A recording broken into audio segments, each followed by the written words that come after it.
અમે લોકો જઈએ છીએ બોટાદ ગાડી રિપેર કરવા માટે. એમાં આવી ગઈ છે રેલગાડી વચમાં. જો રેલગાડી જાય છે છુક છુક છુક છુક. ફરી વખત પાછા નીકળી ગયા છીએ અમે ફાટક ખુલતા જ.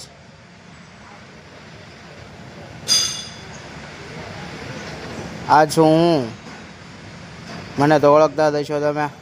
અને આ છે અમારા પિનાકભાઈ, સેલ્સમેન છે અમારા મતદાણા.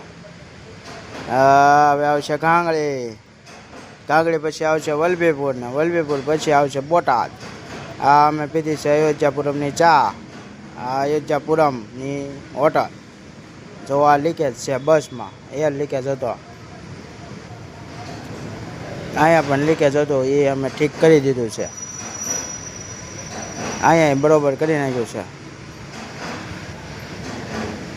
આ હતી બસ સ્વામિનારાયણ ગુરુકુળની 9 પછી એને અમને ભેળ ખવડાવી છે, બહુ જ મસ્ત હતી. પછી અમે લોકો ગયા સાળંગપુર, હનુમાન દાદાના દર્શન કર્યા. આ છે અમારા પિનાકભાઈ અને આ છે સાળંગપુર મંદિર. જય સાળંગપુર દાદા, જય સાળંગપુર દાદા.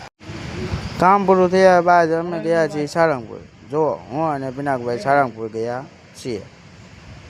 પછી હવે સાળંગપુરને ટાટા બાય બાય કહી દીધું છે. હવે અમે જઈ રહ્યા છીએ પાછા ઘરે. જય સાળંગપુર દાદા.